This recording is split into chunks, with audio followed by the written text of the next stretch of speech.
Americans pour $100 billion a year into erasing a wild plant that quietly packs more vitamin A than spinach, more vitamin C than tomatoes, and was once essential enough to be carried on the Mayflower for survival.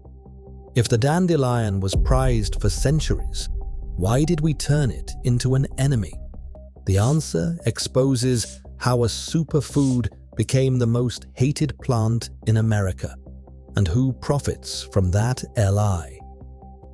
Dandelion greens thrive where nothing else will, pushing up through driveway cracks and sidewalk seams, yet they quietly outclass most supermarket produce.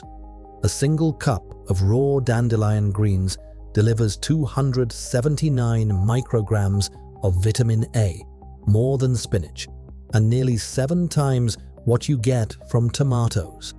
Vitamin C clocks in at 19 milligrams per cup, outpacing even the tomato.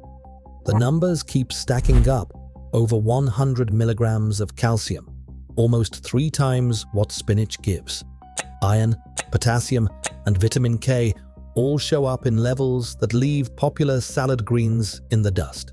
Nutritionists call it one of the most nutrient-dense greens you can eat, packed with antioxidants and prebiotic fiber that supports gut health and helps regulate blood sugar. Meanwhile, Americans spend an estimated $100 billion every year on lawn care, much of it aimed at erasing this wild superfood from existence. The plant that could feed you for free is targeted as an enemy, not because it is dangerous, but because it refuses to be sold. Feeds forever, costs nothing. That is the real threat. Dandelion's place in North America began not as an accident, but as a deliberate act of survival. Early European settlers, facing unfamiliar land and harsh winters, carried seeds of trusted herbs across the Atlantic.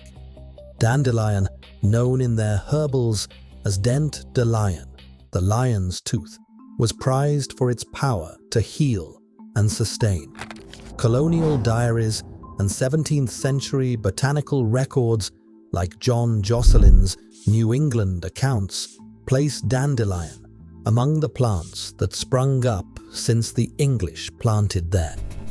It was a familiar sight in every kitchen and physics garden, valued as a spring tonic, a blood purifier, and a remedy for scurvy when fresh produce ran out.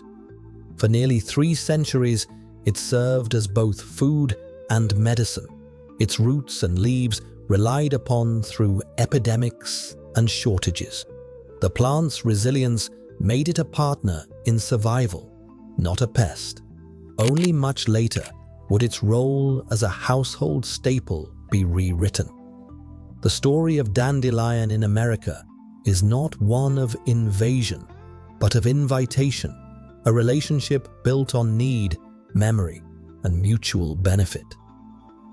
After the war, a new kind of battle began, this time not in trenches, but on suburban front lawns.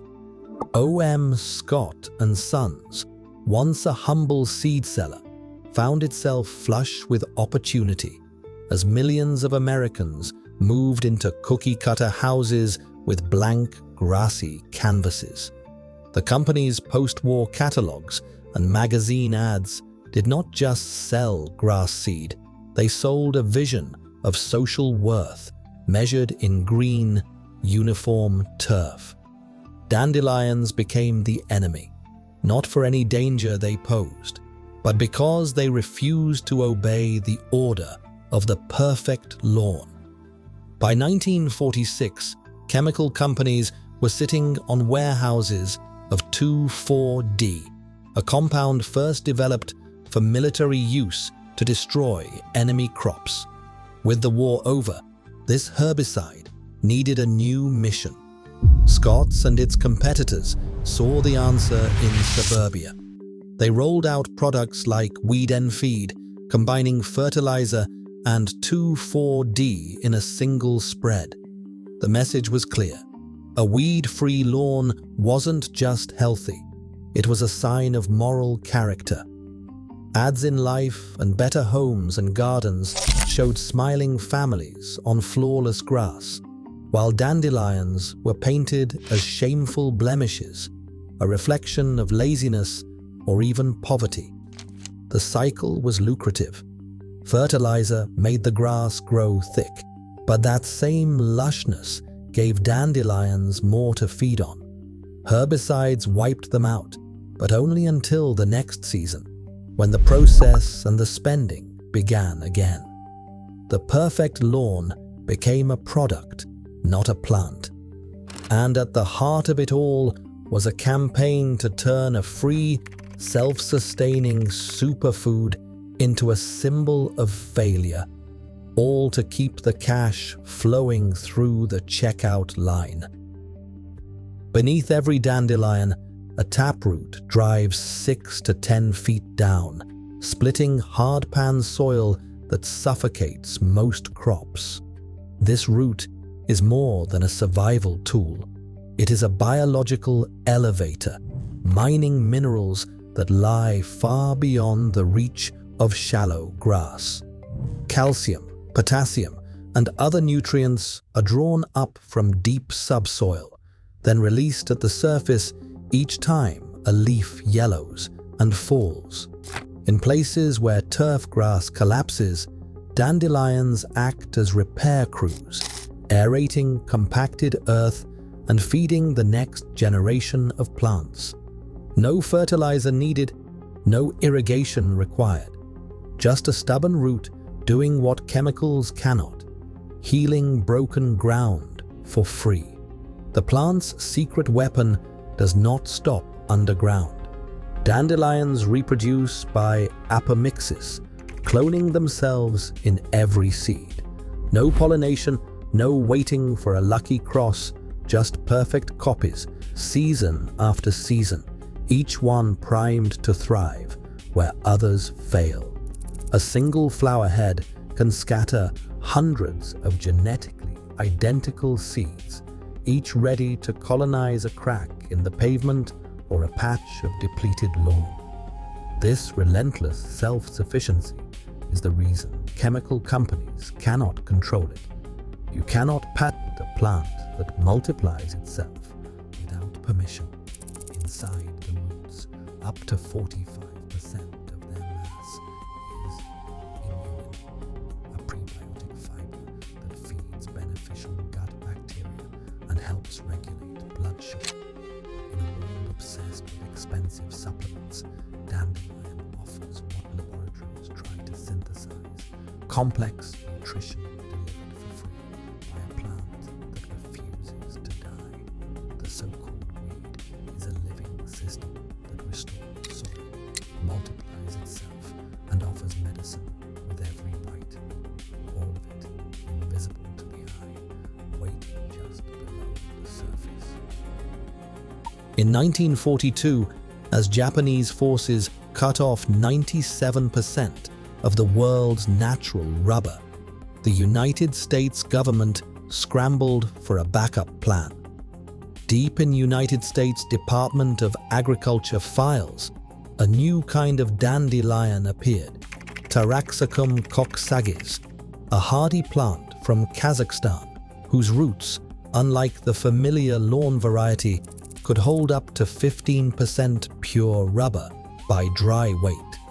Wartime field trials spread across California, Ohio, and Kansas, with thousands of acres planted and harvested in a race against time. Scientists measured roots as heavy as 25 grams, each packing several grams of latex that could be turned into tires for military jeeps and aircraft. Soviet botanists had already bred these dandelions for rubber in the 1930s, and now American researchers joined the effort, sending daily updates to Washington as the war effort depended on every pound. The project ended when Asian plantations reopened, but the science did not die. Today, researchers at labs like Ohio State's Cornish Lab are reviving the rubber dandelion, using modern breeding to push yields higher and scale up production, aiming for hundreds of hectares, not just test plots.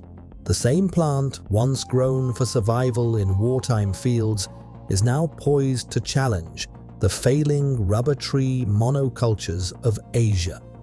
The stakes were never just about lawns. For a brief moment in history, dandelion roots became a lifeline for armies and industry, a reminder that the so-called weed was once a strategic resource, not a nuisance.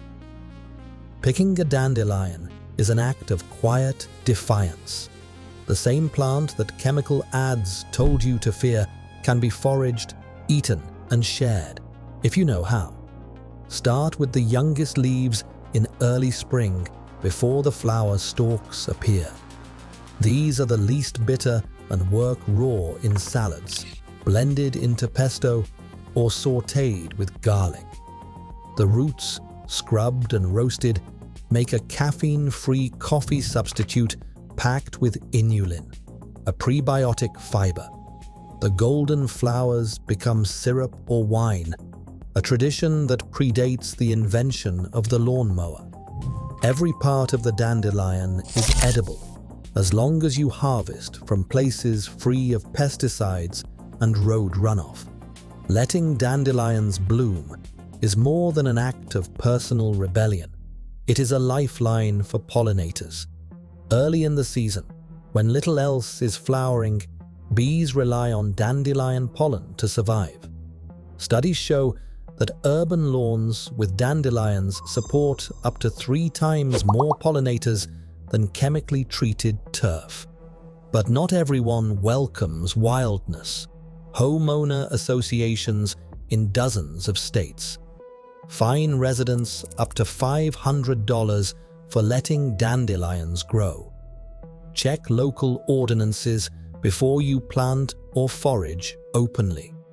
For many, the real risk is not the weed. It is the penalty for breaking the illusion of control. Foraging dandelions is a return to common sense. It is a way to reclaim nutrition, restore soil, and feed bees, all in one stubborn yellow flower. Every spring, billions are spent erasing a plant that still nourishes, heals, and repairs the ground beneath our feet. No permission, no profit required. The dandelion thrives, quietly defying a system built on scarcity. Sometimes the true revolution is letting abundance grow where it is least welcome.